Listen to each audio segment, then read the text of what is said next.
Hello, welcome to our first Zoom artist interview. I am Missy Finger, co-director of PDNB Gallery. Today I am here with Cheryl Medow to discuss her new work that is featured in our current online exhibition. I also need to add that two of her photographs are included in the group show that is up in the gallery right now, Women We Have Known. This show will close the end of the month. The gallery has been exhibiting Cheryl's work since 2016. Cheryl is now joining us from her new studio in California. Hello, Cheryl. Hi. First, I would like you to give us some background about your process in creating these extraordinary photographs of our feathered friends. So the process starts when I have recognized that the avian world is really intriguing to me. And I start the process of making the images that I do by first deciding where I'm going to travel to.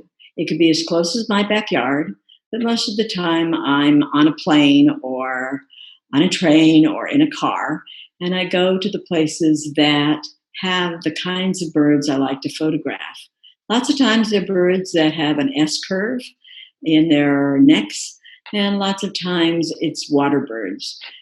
But I do, in this particular grouping of pictures that I have in the show, there are a few exceptions, and those are raptors, which also are great birds, but they're not usually sitting by water. So the first stage, when I go off in search of birds, I like to find them in their mating plumage, which means there's a time of year you go and see them.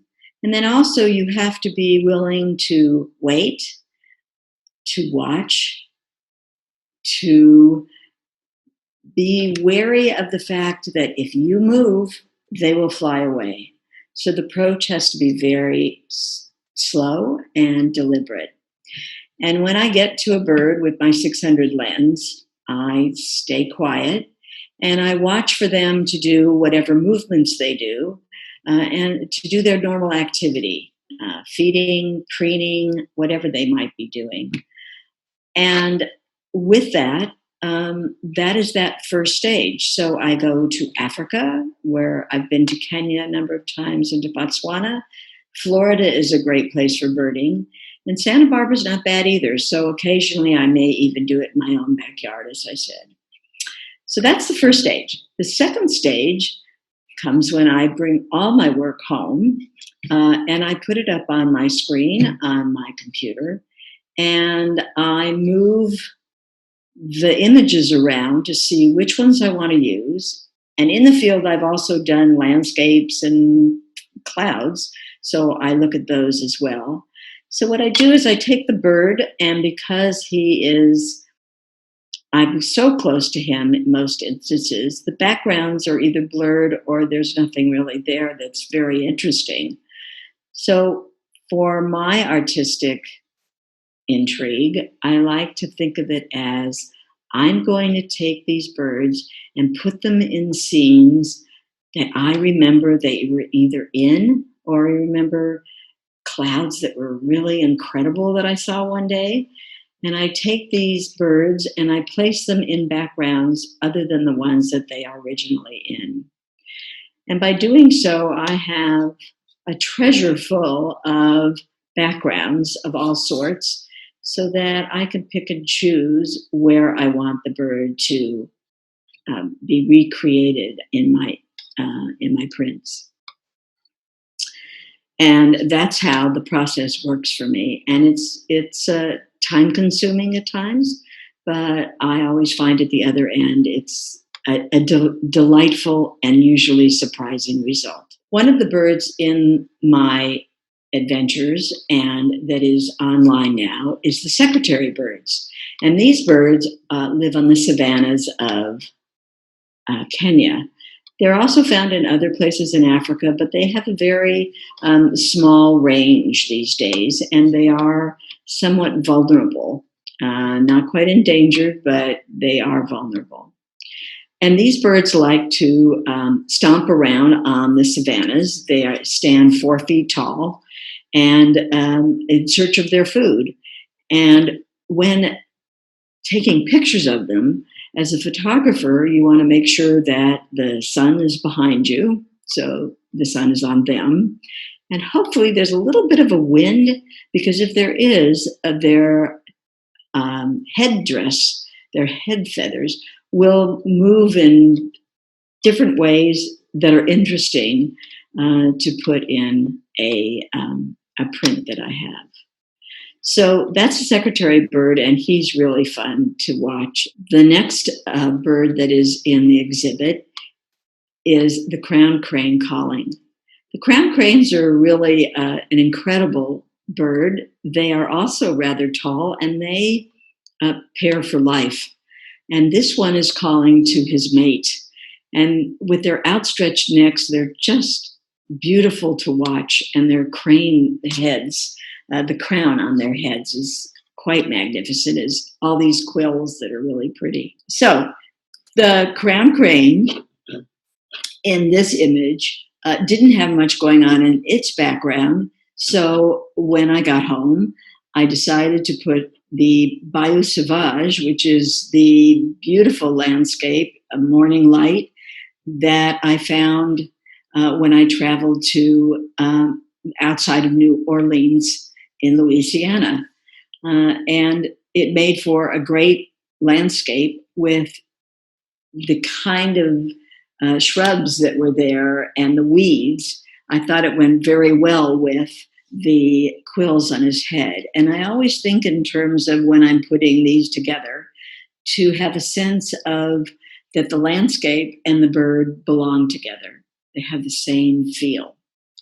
So the next bird is the great egret with the Milky Way. I took this picture at the Vieira wetlands in Florida. And he was on a palmetto stump, and he was very busy cleaning himself. I had been in my car, and I had to get out of the car, set up my camera, set up the lens. It took quite a bit of time. You know, as time is ticking by, they're going to move on. Well, he didn't. He just was so busy preening himself that I was able to capture a moment where he went so deep into his feathers that it was amazing. And I just loved this capture that I got. And I thought that putting him with the Milky Way that I had taken in Kauai at night was just a wonderful way to represent how the sky is filled with stars and how his feathers are filled with little itty bitty white. And the two just seem to flow together quite well. And the last one it's called White Ibis with Fish. And this ibis, he has an incredible red beak and an incredibly lovely blue eye. And he's just white. But this character happened to be going across a spot at the Ding Darling Preserve on Sanibel Island. And he, at the time, was running away from some other birds. I didn't really know what was going on, but I just started taking pictures of him. And when he was all finished, I think he actually flew away. But when I got home, after flying home from Florida, I realized that he had been running away from the other birds because he had seaweed in his mouth. And then I looked closer, and there was a fish in the seaweed. And I was just delighted with that photo. And that one is called White Ibis with Fish. And those are the images and more. And I hope you are able to see them online. And thank you so much. Thank you so much for giving us a virtual gallery talk of your online exhibition. Thank you so much for having me here. And thank you for representing me. You and Bert are just really special people to me. Thank you. With that, I will remind everyone that the gallery is currently open by appointment. Cheryl's online exhibition will be posted through the end of August. We, as always, appreciate your support and hope you visit the gallery soon or visit us online soon.